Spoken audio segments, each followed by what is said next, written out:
쓰레기를 치워라라는 좀 게임을 했는데, 여러분의 방은 좀 어떠십니까? 이 쓰레기를 좀 치우고 계십니까? 깨끗하십니까? 잘 정리가 되어 있나요? 아마 아이를 키우는 집은 깨끗함을 유지하기가 쉽지 않을 겁니다. 왜냐하면 아이들에게는 그 능력이 있어요. 그 어지럽히는 그 능력이 있어요. 그래서 그 능력 때문에 아이들 키우는 집은 깨끗하지 않아요. 저는 저희 집 아이들만 그런 능력이 있는 줄 알았는데 다른 집 아이들도 그런 능력이 있더라고요. 아이들은 신기하게 아이스크림 먹고 난 후에 그 아이스크림 봉다리를 그 자리에 놓아요. 이 신기한 거죠. 쓰레기통에 있는데 쓰레기통에 놓지 않고 그 자리에 놓는 능력이 있고, 자기 발 정리하지 않고 장난감을 갖고 놀고 그 자리에 그냥 둬요. 그런 신기한 능력을 갖고 있어서 아이들이 지나가는 곳은 엄청 어지럽혀져 있습니다.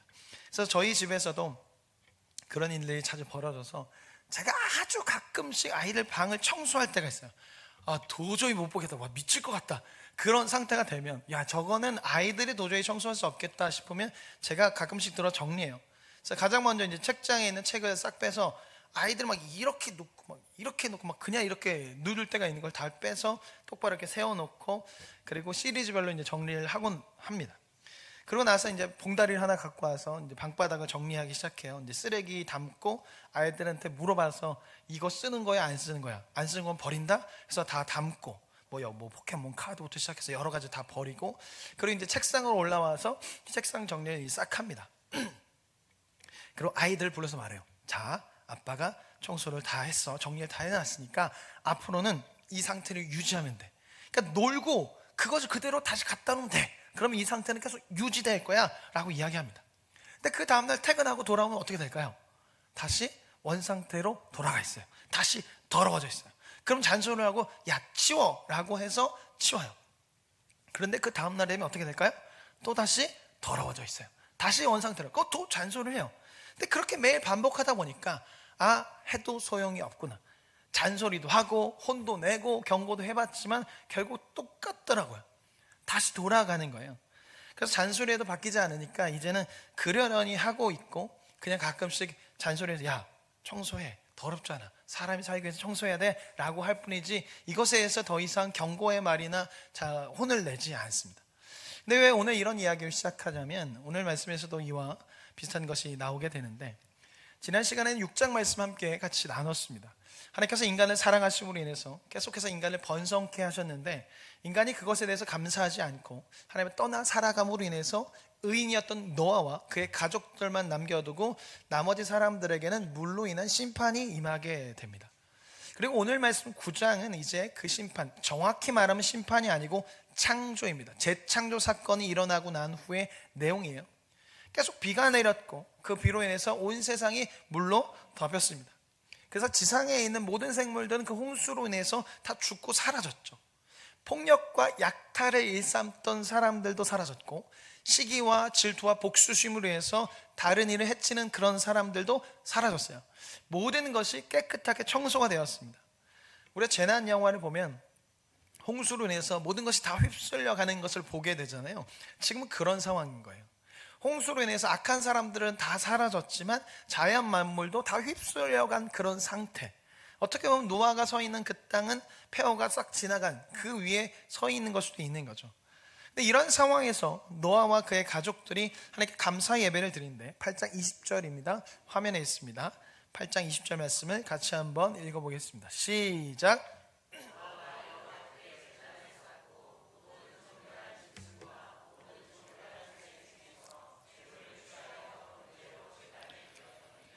이 번제라는 것은 감사와 헌신을 뜻하는 거예요.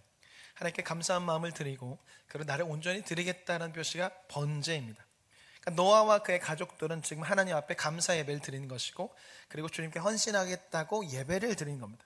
왜냐하면 홍수로부터 보호하시고 구원해 주셨기 때문에 감사하고 그 하나님께 앞으로 그 하나님 위해서 살겠습니다라고 하는 것이 번제인 것이죠.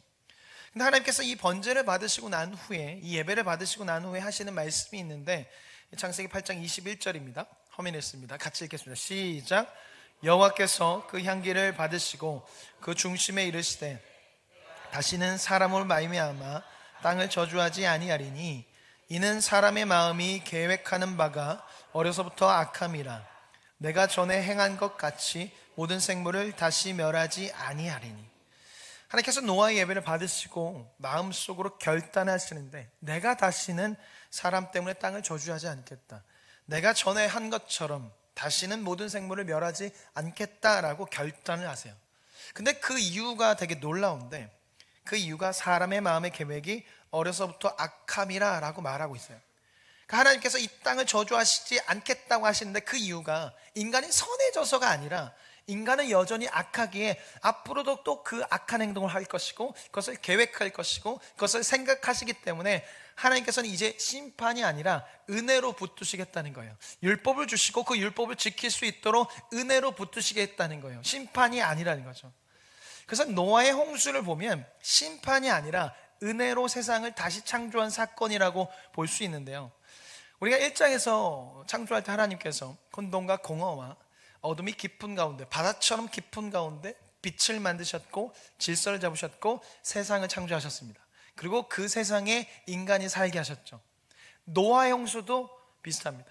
홍수로 인해서 세상이 어두워졌고 물로 가득 차서 모두가 바다가 되어버렸습니다.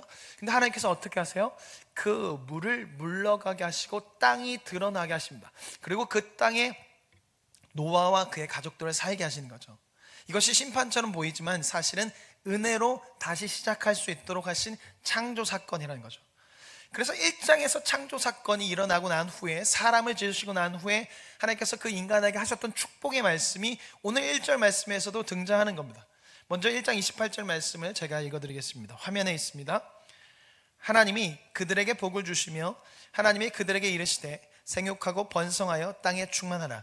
땅을 정복하라. 바다의 물고기와 하늘의 새우와 땅에 움직이는 모든 생물을 다스리라 하시니라.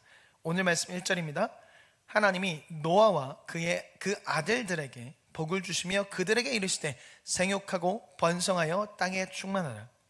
1장에서 인간을 창조하시고 난 후에 하셨던 말씀을 이제 홍수가 끝나고 난 후에 그 땅에 서 있는 노아에게 말씀하신 거예요. 생육하고 번성하고 땅에 충만하라. 이제 새로운 창조가 시작되었으니 그 땅에서 생육하고 번성하고 땅에 충만하라 라고 하시는 거죠. 그런데 1장의 때와 다른 것이 있어요.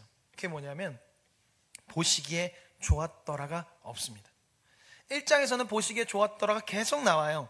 근데 9장에서는 보시기에 좋았더라가 나오지 않아요. 새로운 창조가 일어났지만 1장에서와 달리 세상에 들어온 그 죄, 세상을 망가지게 하고 인간을 아프게 한 그 죄는 여전히 남아있다는 거죠.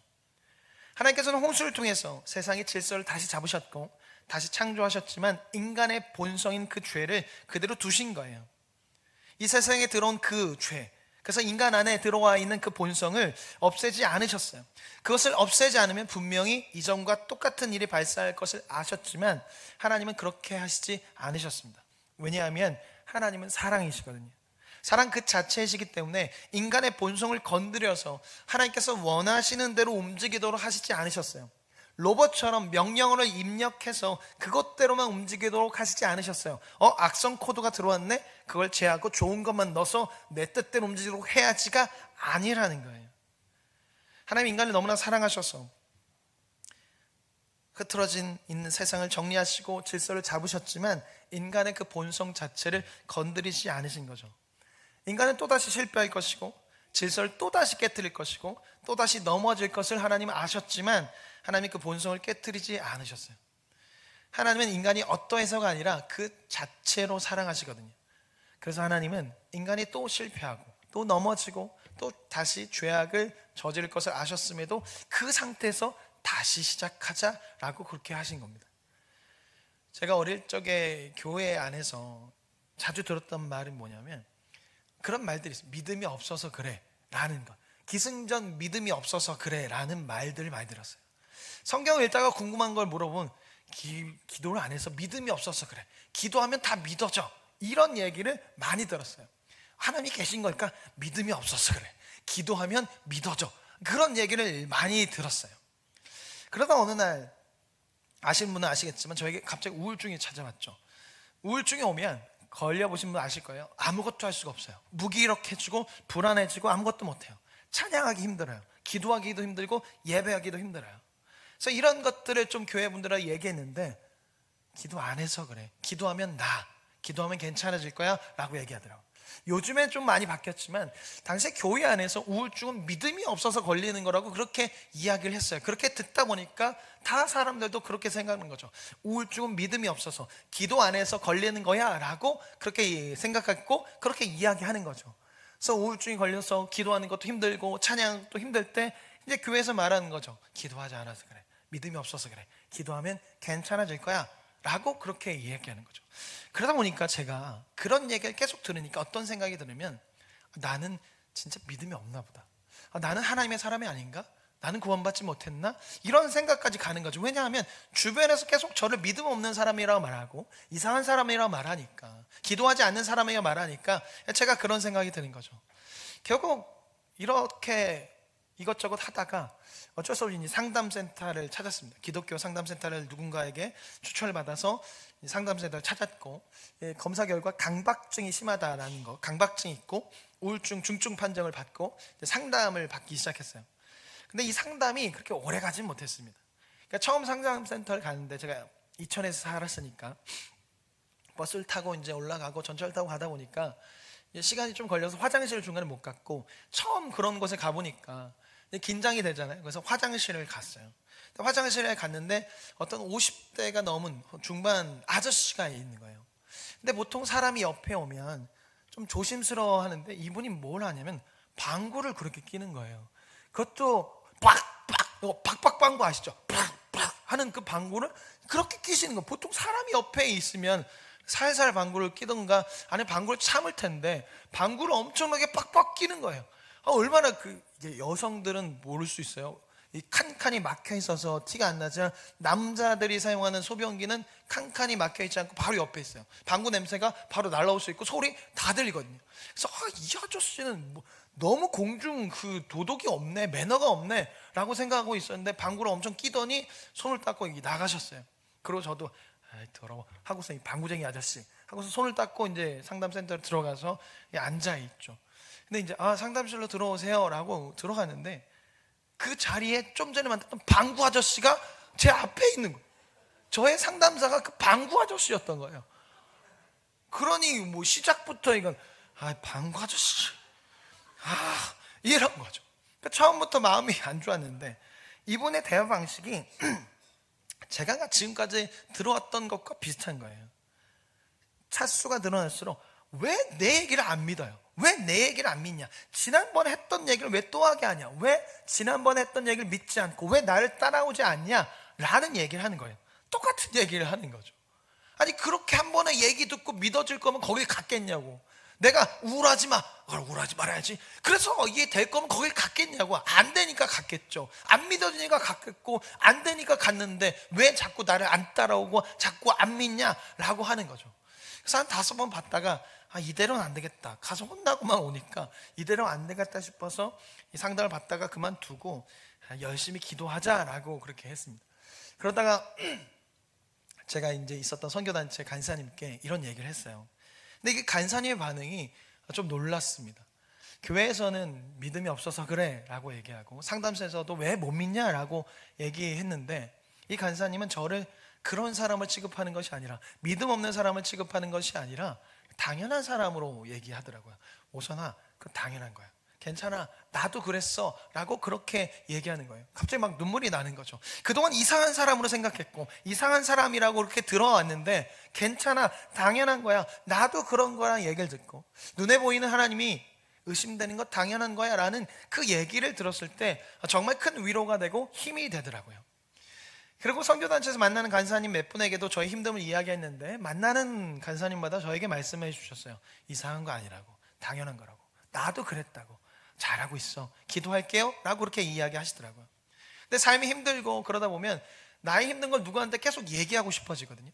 그래서 그런 얘기를 그 간사님들 만날 때마다 계속 이야기했는데 그때마다 그 간사님들 저를 받아주시고 이해해주시고 괜찮다라고 말씀하셨어요. 이런 것이 있다 보니까 정말 힘든 시간이었지만 잘 보냈고, 저와 같은 시간을 보내고 있는 분들을 만날 때면 저도 그렇게 말해요. 괜찮아요, 잘하고 있어요, 당연한 거예요 라고 말을 합니다. 그리고 성경을 읽으면서 하나님의 사랑도 이와 같다는 것을 알게 되었어요. 그동안 사람들에게 들었던 것이 아니라 하나님의 말씀을 읽으면서 하나님의 사랑도 이와 같은 거구나. 하나님도 나를 향해서, 우리를 향해서 그렇게 말씀하시는구나. 괜찮아, 잘하고 있어, 당연한 거야. 그럼에도 나는 너를 사랑한다 라고 말씀하신다는 것을 알게 되었습니다. 사랑의 하나님께서는 홍수를 통해서 세상을 다시 창조하실 때 인간의 존재, 인간이 어떤 존재인지 다 아신 상태에서 세상을 창조하시고 그 세상을 맡기셨어요. 인간을 다 없애고 난 후에 완전히 처음부터 다시 시작한 것이 아니라 인간을 남겨두고 세상을 다시 시작하신 거죠. 그리고 하나님은 아셨죠. 인간이 또 실패할 것을, 또다시 폭력이 나타날 것을 아셨어요. 죄가 세상에 인간의 마음에 흐를 것을 아셨어요. 그럼에도 하나님은 말씀하시는 겁니다. 괜찮아, 다시 시작하자. 이제 우리 다시 시작하자. 나는 여전히 너와 함께 할 것이고 넘어지더라도 함께 할 것이니 이제 다시 시작하자라고 하시는 거예요. 어떻게 될지 아니까 율법을 말씀하시고 은혜를 주셔서 다시 시작하자라고 하시는 거죠. 사랑하는 성도 여러분, 하나님은 네가 달라지면 다시 기회를 주겠다가 아니에요. 달라지지 않을 것을 알지만 그래도 나는 너와 함께 할 것이고 나는 너와 함께 갈 것이다 라고 말씀하시는 거예요. 무너질 것도 알고 하나님을 떠날 것도 알지만 그럼에도 나는 너를 떠나지 않을 것이고 너와 함께 할 것이고 네 옆에 계속 있을 것이다 라고 말씀하시는 거죠. 이것이 은혜입니다. 세상과 인간은 네가 달라지면 다시 기회를 줄게, 앞으로 똑바로 한다고 약속한다고 하면 해줄게 라고 말하지만 하나님은 그렇지 않으신다는 거죠. 은혜의 하나님은 달라지지 않고 다시 무너질 것을 알고 계시지만 그래도 나는 너와 함께 할 것이고 그럼에도 나는 너를 기대해, 너를 통해서 나의 이름이 빛날 것을 기대하고 나의 영광이 나타나길 원해 라고 말씀하시는 거죠. 저는 이것을 아브라함을 통해서 더욱더 깊이 알 수 있었습니다. 제가 설교하면서 아브라함 이야기를 자주 하는 이유가 바로 이런 거예요. 제가 느꼈던 그 하나님의 사랑을 아브라함의 이야기를 통해서 더욱더 깊이 알 수 있었고 내가 경험한 하나님이 맞구나, 그 사랑이 맞구나 하는 것을 알 수 있어서 아브라함 이야기를 자주 하는데, 흔히 원역사라고 하는 1장부터 11장 이야기가 끝나고 처음 등장하는 사람이 아브라함입니다. 그리고 하나님께서는 그 아브라함에게 1장부터 11장에 나왔던 그 하나님의 사랑을 보여주세요. 그리고 노아의 홍수를 통해서 보여주셨던 하나님의 사랑을 아브라함에게도 보여주세요. 아브라함은 잘 아시다시피 하나님의 약속을 따라서 가나안 땅을 왔지만 어려움이 만나자 애굽으로 내려갑니다. 아브라함은 어려움이 찾아오자 약속의 땅을 두고 우상 숭배의 땅인 애굽으로 가요. 그곳에서 자신의 아내를 다른 왕에게 주어버립니다. 아브라함은 자신에게 어려움이 생기고 두려움이 발생하자 하나님의 약속을 잊은 채 하나님도 버리고 아내도 버린 거죠. 자기가 살기 위해 다 버려요. 그런데 하나님이 그런 아브라함에게 책망하시는 것이 아니라 문제를 해결해 주시고 다시금 가나안 땅에 올 수 있도록 인도하시고, 아브라함 행동으로 인해서 언약이 깨지거나 하지 않아요. 그뿐만 아니라 하나님께서 아브라함에게 찾아오셔서 다시금 언약의 말씀하세요. 두려워하지 마라, 나는 내 방패고 큰 상급이다 라고 말씀하시며 위로하시고 약속을 하세요. 힘들어가지고 약속의 땅을 떠났고 함께 약속을 이루어야 할 그 아내를 버렸지만 아브라함에게 하나님께서는 찾아오셔서 약속의 말씀을 하시는 거예요. 그런데도 아브라함은 계속 틈만 나면 딴짓해요. 자기 힘으로 뭔가 하려고 합니다. 마치 하나님의 약속을 잊은 것처럼 그렇게 행동해요. 하나님께서 너의 후손을 하늘의 별과 같이 많게 하고 너의 후손을 바다의 모래와 같이 많게 할 것이다 라고 말씀하셨는데 자꾸 딴짓을 하는 거죠. 조카 롯을 양자로 입양해서 대를 이으려고 하고 종이었던 엘리에셀을 양자로 입양해서 대를 이으려고 하고 아내의 여종 하갈을 통해서 대신 대를 이으려고 합니다. 그런데 하나님은 그때마다 심판의 말씀을 하시거나 약속이 끊어졌다라고 말씀하시지 않으세요. 그때마다 찾아가셔서 아브라함아, 아브라함아 하고 이름을 부르시고 다시금 약속의 말씀을 하시는 거죠. 이름을 부른다는 것은 친밀함을 상징합니다. 하나님께서 계속해서 딴짓하고 있는 그 아브라함에게 아브라함의 이름을 부르신 것은 여전히 나는 너를 사랑하고 여전히 너와 나는 약속의 관계 안에 있다라는 것을 나타내시는 겁니다. 끊어진 관계가 아니라 이어진 관계이며 여전히 사랑하고 있고 여전히 그 약속이 이루어지고 있음을 보여주시는 거죠. 창세기 안에서 아브라함은 계속해서 딴짓해요. 그럼에도 하나님은 그런 아브라함에게 믿음 없다 하시지 않으시고 심판의 말씀도 하시지 않으십니다. 이름을 불러주시고 약속의 말씀을 전하십니다. 두려워하지 말라라고 말씀하시며 언약에 말씀하시고 기어코는 맹세까지 말씀하세요. 하나님은 끝까지 아브라함을 사랑하셨고 끝까지 함께 하셨고 인도하셨습니다. 우리가 주님과 함께 할 수 있고 우리가 지금까지 계속해서 믿음 생활을 할 수 있는 이유는 우리가 뛰어나서가 아니라, 우리가 완벽해서가 아니라 은혜의 하나님이라서, 사랑의 하나님이라서 지금까지 우리가 믿음 생활을 할 수 있었고 지금 이 자리에서 예배할 수 있는 겁니다. 우리는 여전히 죄의 길을 가고 있고 여전히 우리 안에는 좋지 못한 마음들이 일어날 때가 있어요. 왜냐하면 모든 인간은 가만히 있으면, 하나님을 찾지 않고 가만히 있으면 죄를 쫓고 악을 쫓으며 다른 이를 파괴하고 약탈하고 시기하고 미워해요. 목사라 할지라도 하나님을 찾지 않고 기도하지 않으면 성도를 사랑할 수 없고 말씀대로 살아갈 수 없습니다. 신앙생활을 오래 한 사람이라 할지라도 기도하지 않고 하나님을 찾지 않으면 다시 옛 습관이 올라와서 시기하고 미워하게 돼요. 그래서 모든 인간은 주님을 찾아야 하고 주님의 말씀을 알아야 하고 주님의 말씀을 따라야 돼요. 스스로 정화할 능력이 없어요. 스스로 그 죄의 문제를 해결할 능력이 없어요. 그래서 주님을 찾아야 돼요. 그리고 그렇게 주님을 찾을 때 모든 인간은 주의 은혜로 인해서 변하게 되고 그 은혜로 인해 주의 말씀을 지키고 싶어하고 주의 말씀 안에서 살아가게 됩니다. 주의 은혜로 인해서 그 말씀대로 살고 싶어지고 주님을 사랑하게 되고 이웃을 사랑하게 되는 거죠. 내가 아니라, 나의 다짐이 아니라 주의 은혜로 그렇게 되는 겁니다. 믿음이라는 것, 신앙이라는 것은 은혜가 먼저지 우리의 변함이 먼저가 아닙니다. 믿음과 신앙은 우리가 무엇인가 먼저 하려는 것이 아니라 우리를 아시는 그 하나님께 우리의 모습을 그대로 들고 나아가는 거예요. 그렇게 들고 나아갈 때 우리는 하나님께 주시는 그 은혜를 경험하게 돼요.